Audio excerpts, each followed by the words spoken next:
Hello, everyone, and welcome to the week ahead. Happy Venus Day, which happens to just be every Friday. Friday is Venus's day, typically in the astrology.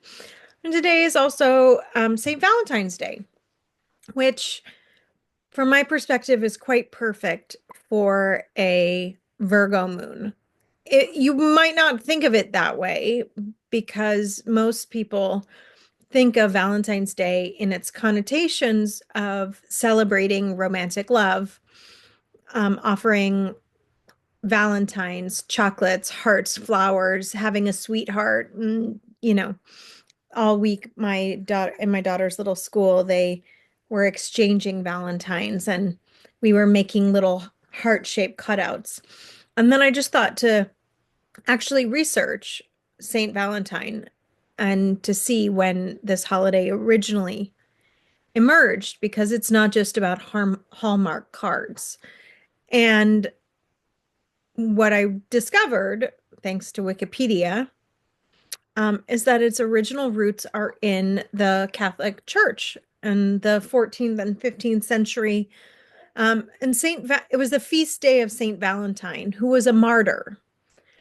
And this is why I think it's perfect for a Virgo moon, because we have this moon in Virgo about to approach the South Node, opposing Neptune. And we have Venus in Aries, really in her shadow degrees prior to her retrograde. So it's not necessarily like the most romantic astrological day, right? You would look at for a romantic day, we would want Venus in her exaltation, which would be Pisces, or in one of her signs, which would be Taurus or Libra, right? We would look for um, smooth and harmonious, maybe the moon also in an exalted sign, but the moon is in Virgo, which is a great time for a purification diet. It's a great time for releasing guilt. And so I just thought, okay, what's the truth about Saint Valentine? And very interesting, to know that he was a martyr, because I also think of Virgo Pisces as the victim martyr or the martyr victor axis, right? And a very much Virgo pertaining to the patriarchal conditioned church as we know it, you know, in Western Christianity, especially also in the um, you know, Catholic Church. So this was a time that eventually moved towards a celebration of lovebirds. But there are many accounts of Saint Valentine, who was a priest in Rome, who was martyred, and his relics are in Rome. Um, he was not necessary. That's not the most romantic thing. He was known for doing clandestine marriages of soldiers who were forbidden to marry. Part of why I'm bringing this up is because if we know and we understand the roots of something, where this comes from, we can extract and redefine and remember for ourselves what's true. And especially when we're talking about the roots of guilt. Guilt is one of those topics that in relationship, guilt, expectation, disillusionment often comes from those dynamics, from either the dynamic of things done in guilt or in a Libra fashion done in for the purpose of people pleasing. But it's not done because it's authentic. It's not done because it's genuine. It's done something, it's doing something or feeling as though one should or shouldn't have done something, right? That I'm trying to summarize it very simply put, but a lot of what we do if we're going through the motions of doing what we've done in the past, will instigate guilt at some level. And especially where things have been conditioned and are not coming from a genuine calling, we want to release those patterns, right? And I do think for as long as we're working with the South Node in Virgo, we are looking at releasing um, patriarchal symbols, symbols of perfection, symbols that have been of past life conditions of guilt. And it doesn't have to be just your past life, as in like multiple lives from a soul perspective. We can talk about just the guilt that you experienced yesterday, the the guilt that you, or the inadequacy, or the sense of being not good enough, or the sense of insecurity or deficiency that is rooted in comparison to one another, comparative love, comparative analysis. I look at the way that they are and I think, oh wow, I'm better or I'm worse, right? These are all things that we can purify ourselves from. And when we do that, we're actually able to come into more of the Pisces aspect of love, right? The true love, the unconditional love, real love that is rooted not in a construct or a condition or a form, but is unbounding love. The kind of love that only can truly and purely come from our source. And it is the kind of love that we're all trying to fill ourselves with.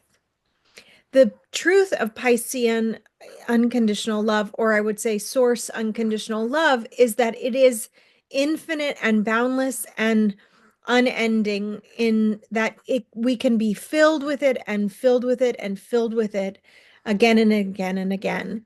And it's not the finite amount of love that can be lost. It's not the conditional love that requires you to be good or perfect. Now, one of the things that has been really interesting for me in this study that I've been doing of the work of co-counseling is they say that all humans are inherently good, right?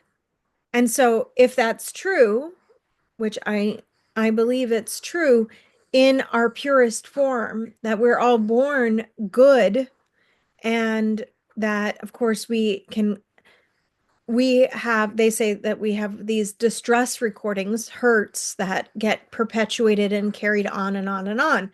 You know, that I've said this before, hurt people hurt people. But how do we actually purify ourselves in such a way so that we can just be the love that we are? I think this is the challenge of not only this Pisces nodal journey, it's the challenge of our lifetime. How do we just be the love that we are?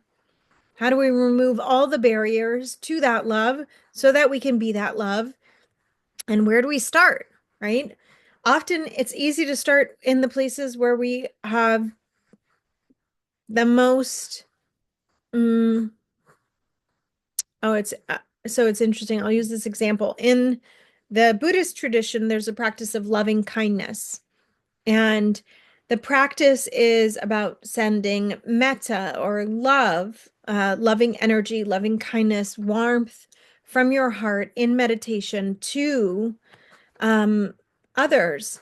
And you generally start either with yourself, although for some people it's very difficult to start with themselves.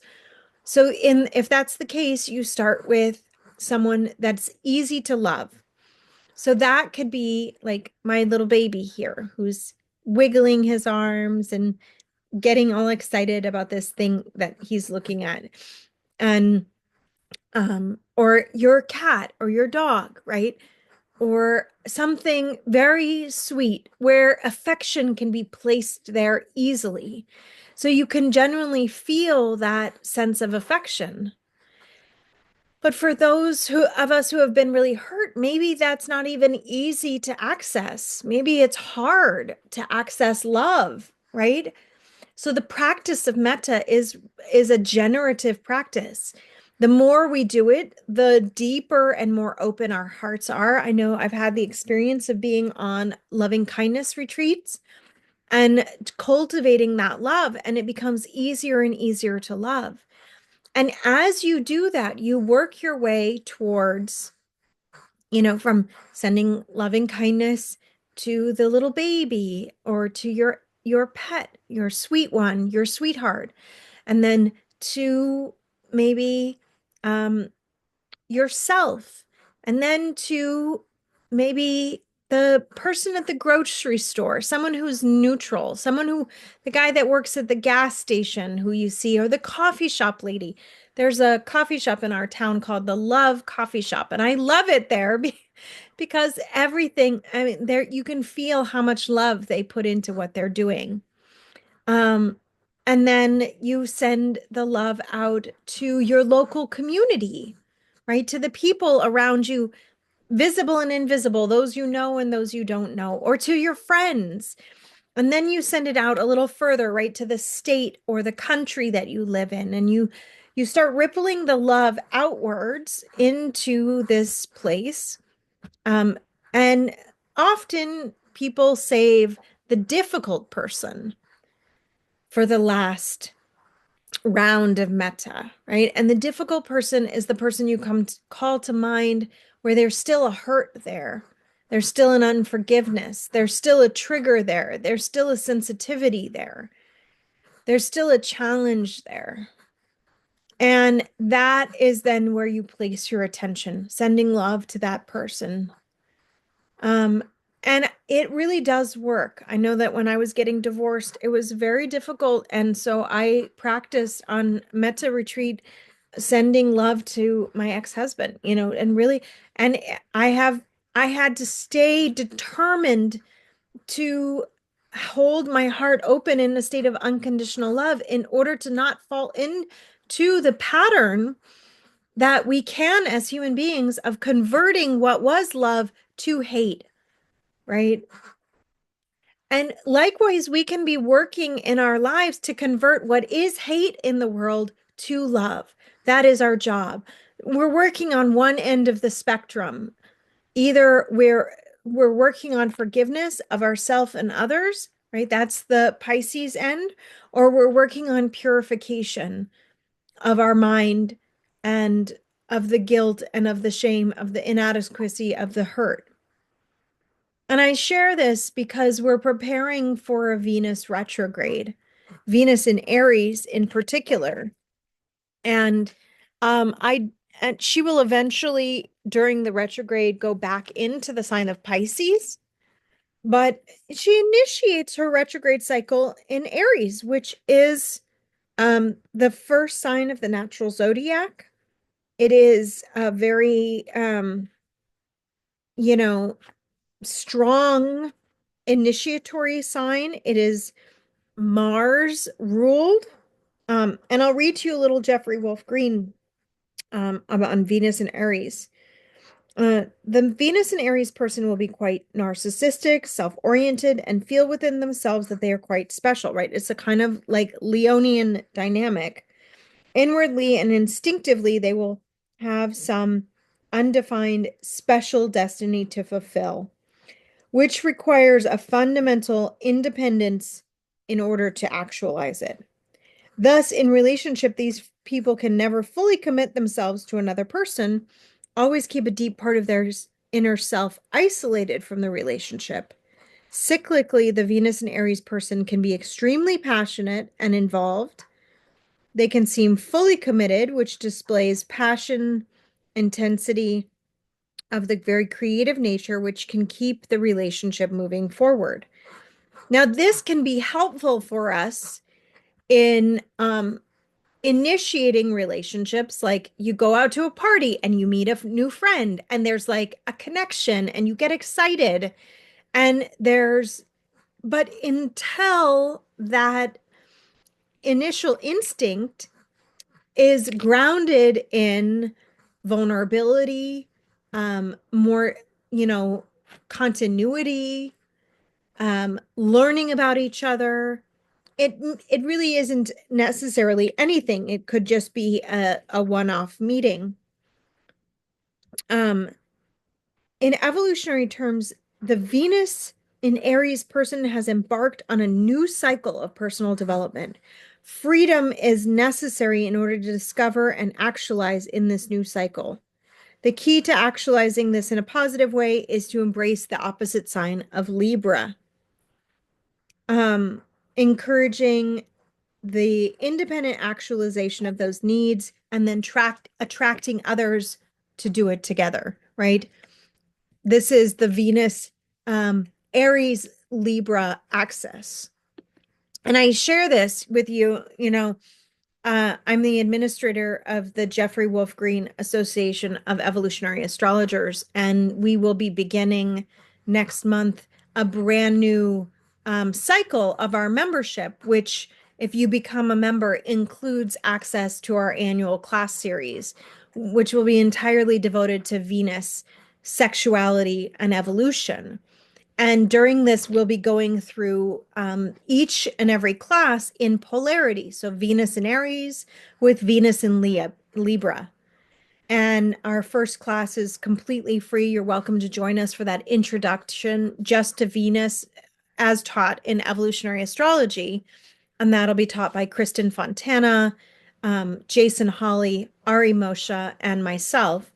And you know, we're going to then go deeper over the course of 6 months into the entire zodiac. So 12 signs of Venus and the evolutionary impulse that is directing that Venus, as well as how do we evolve this through relationship.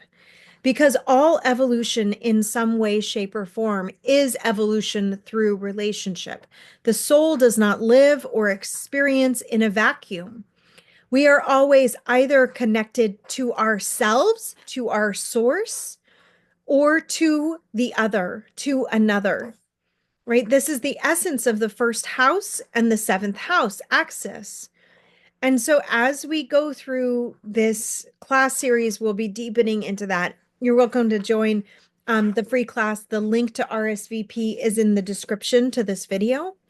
But I'm preparing you for this Venus retrograde because it's happening now, right? And even though we're only in the shadow period, what we're experiencing in the now is a part of the ultimate journey. And the retrograde itself, which begins when she stations at 10 degrees Aries, will accelerate the evolutionary intention of that Venus and Aries transit for you. So wherever this is happening in your natal chart, you will experience on some level an intensification of that Venus function because evolution is being accelerated. This will be especially important if you have planets, strong planets in Aries, or if this is also a part of a nodal return or a Venus return. Cycles like that are very important to understand in your own natal chart, which, you know, you have here a little bit like a little support to understand this, how this plays out this week, because we're going to move into this time of the moon crossing the south node, entering Libra, which is Venus's sign, right? Moving in this week into the last quarter trine with the sun in the last late degrees of Aquarius. So closing out a particular cycle as we're moving towards from that full moon that we had last week towards the new moon that'll happen when the sun is in Pisces. We're moving towards a culmination of energies that is going to be bringing forward the Aries, Venus, Mars dynamics, relationship dynamics. And where are those relationship dynamics formed? Well, from the beginning of our lives, they're essentially formed in our childhood, in our family. Right? This is why I often talk about how the fourth house, the home and the family, squares the seventh house, which is relationship, commitment, um, one-to-one relationship. It also squares the first house. So think about it this way, like who forms you, who shapes you, who conditions you most in the very beginning? You're certainly your family. And that family conditioning, if we're wanting to liberate ourselves from that, same as like St. Valentine's Day and what I was explaining earlier about the original patriarchal conditioning, martyrdom, right? What we celebrate as a romantic day, as a romantic holiday, is actually the celebration of a martyred saint. Think about that and how we in our culture have also confused romantic love quite often with intense emotional pain, suffering, struggle, right? So you're either struggling if you're single and seeking love, and where is that love? And I can't find it, and it's nowhere to be found. Or you're suffering if you're in love, if that love is unrequited love, that's a huge and intense suffering. If you're in, if you're suffering in relationship, and that relationship suffering is really the truth of it is it's an absence to love, right? It is an absence of the very desire of our heart, right? The desire for connection, the desire for commitment, the desire for unity, the desire for peace and harmony, the desire for passion, right? These desires all live within us all the time. The desire for our needs to be met by a beloved, by another. And there are often times in our life where we are struggling to get those needs met. And then a part of what our challenge is in the evolutionary cycle that we're in is to break free of where disharmony, struggle, suffering, and conditioned patterns relative to those feelings, those unmet needs, those desires, where we are releasing those in exchange for a shift in consciousness, in exchange for a deconditioning of that particular pattern and a renewal or a new pattern. And so I do think that this Venus retrograde can bring back a lot of the old hurts, maybe not necessarily in a way um, that we like, although sometimes things come back to us and we're reminded of an old hurt for the sake of finally completing the healing that was necessary. And my prayer for you is that if anything returns in this time of this Venus retrograde, that it is a return that comes for deep healing. The potentiality for that is very strong in this, particular time because we really can't move on from something, whether it's uh, a loss in our life, until we felt the grief, right? And the grief is an indication of how deeply our heart has the capacity to love. The more fully we feel that grief, the more we are expanding our heart's capacity to love. Think about what they say when love ends, right? I'm heartbroken. Heartbroken. And often that place where we experience heartbreak is the place where our heart is able to break open. If we do not close to the vulnerability of being hurt, if we do not solidify ourselves in fear of being hurt again. Imagine you're hurt once as a little child and you decide, I'm never going to be hurt again like that.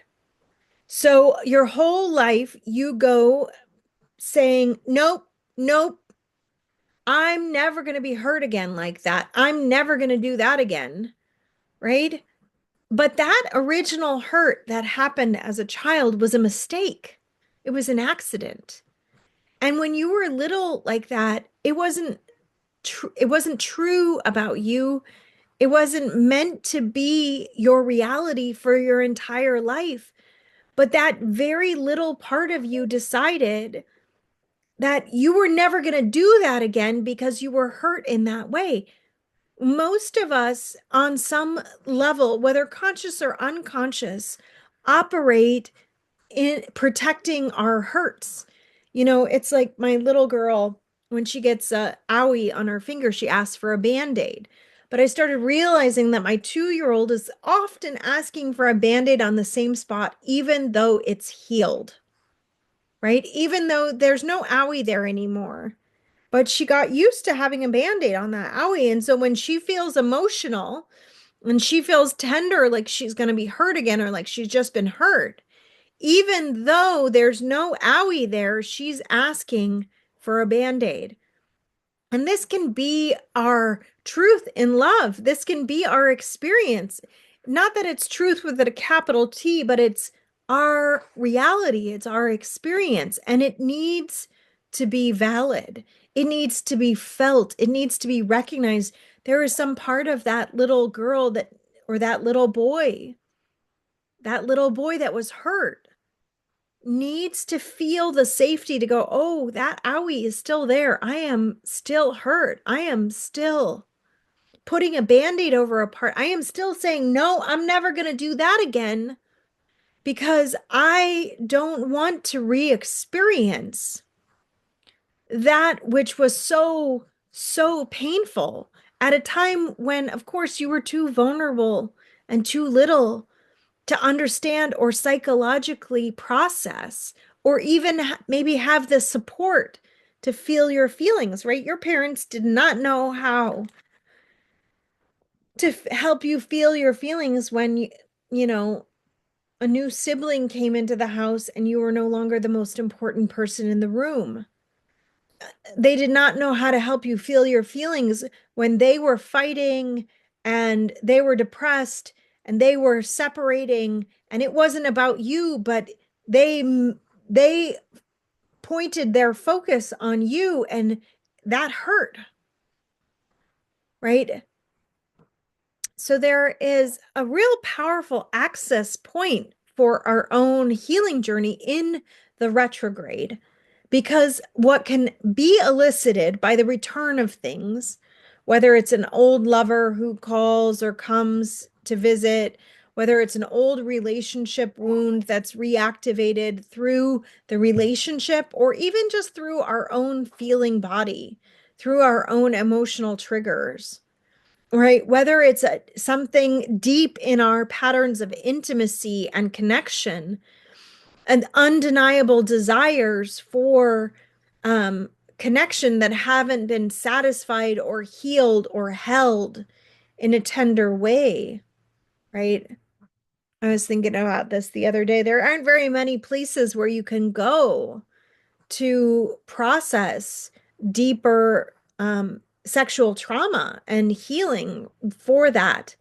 There aren't very many people who know how to hold that kind of um, critical container for expression, which would allow for the deeper healings to occur.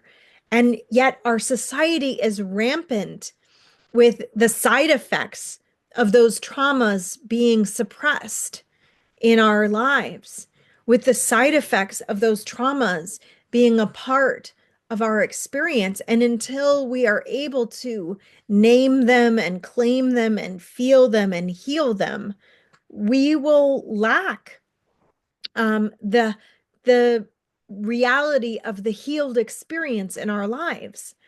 And so I think this week, especially as the moon, moves into this trine relationship, and once we get into the Scorpio moon realms, we have an opportunity for these deeper layers of healing to occur. We have access points in our emotional body The moon, when it goes through Scorpio, will make a trine to Mars in Cancer, which is ruled by the moon. So there can be a sort of deeper feeling of our sexual, sensual nature and how connected that is to our emotional hearts, to our emotional nature. And we can begin to really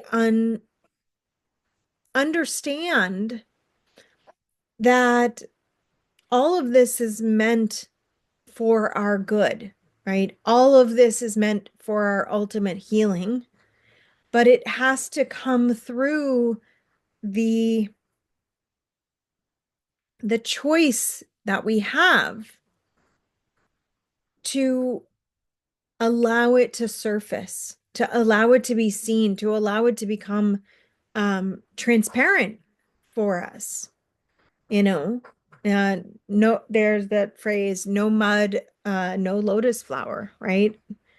The beauty that comes out of our experience, of course, the renewal of our own passion, our own desire, the renewal of our vision, the release from past patterns, the healing and the forgiveness, the liberation from our unconscious conditioning and from conscious conditioning, of course, too, right? We get Lilith enters Aquarius. So Lilith has been in Capricorn. I'm talking about the asteroid Lilith, and she represents, that sort of unconditioned, wild feminine, right? The original feminine nature. And she's been in Capricorn, right? So the suppression of that original feminine nature, right? Moving into Aquarius, there is a liberation of that energy. There's a freedom that comes from really saying, okay, I'm not going to be bound by that. I'm not going to be conditioned by that. Although in that freedom, we might not know what that means for us. We might not know how to translate that in our beliefs or in our ideas about the world. We might have to have really an opportunity emotionally to feel um, where we haven't healed deeper emotional security issues, right? The moon later this week moves into Capricorn. And so that aspect of our nature of like having emotional maturity, having emotional self-responsibility, and being responsible for our own healing comes up.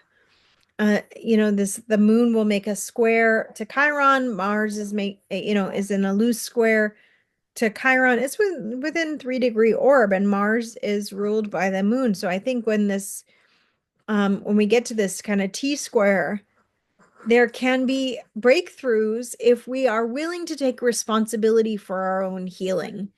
If we're willing to say, oh, this is my healing journey.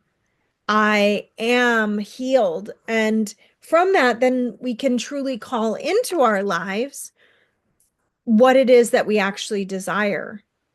And I think through this retrograde cycle, we can not only learn about Venus and, well beyond the retrograde. If you join us for the class series, you'll have 6 months, 6 monthly classes, the first Saturday of each month. We will be coming together, and there's there's a process that you get to build on your knowledge, you get to build on your awareness. But even with the Venus retrograde, which won't last as long as the class series, there is a process underway that allows for us to resolve things. Now, right at the end of this cycle, just before Venus stations retrograde, Mars stations direct. And it is sort of like they're passing the baton. Mars has been retrograde for 4 months, stationing direct here, February 23rd into the 24th at 17 degrees Cancer. And then we'll do the final part of the retrograde cycle, the third pass, which is the clearing when Mars goes through all the degrees that he had previously gone through. So we have a culmination of process with the Mars retrograde that won't actually complete until it's fully in Leo. And in that process, he will also, um, be moving in towards this aspect with Venus as well. So, um, there's a lot for us to do this week. And my prayer for you is one that I learned from my teacher. Um, and the prayer is simple. May love be at the center of all of our choices. Not love in a romantic sense, not love in a conditional sense, but love in its unconditional, truest form. May love that awakens our hearts be at the center of our lives, at the center of our choices. That is our truest and most powerful exercising of our true self. So, with that, my friends, lots of love. I hope that if there's anything in these messages that resonated for you, you'll leave it for me in the comments or leave me a little heart or a loving emoji. I always love hearing from you. Give this video a thumbs up and subscribe to my channel if you're new here. I put out a weekly video on the week ahead, along with a lot of other free content and free classes throughout the year. So I hope that you'll join me here. And you can always go to astrologywithmichelle.com and subscribe to my newsletter. I will be putting out different things throughout this year. And go to the Jeffrey Wolf Green Association of Evolutionary Astrologers website. It's in the link below. You can sign up for our free Venus class. I hope to see you there, my friends. And bye for now.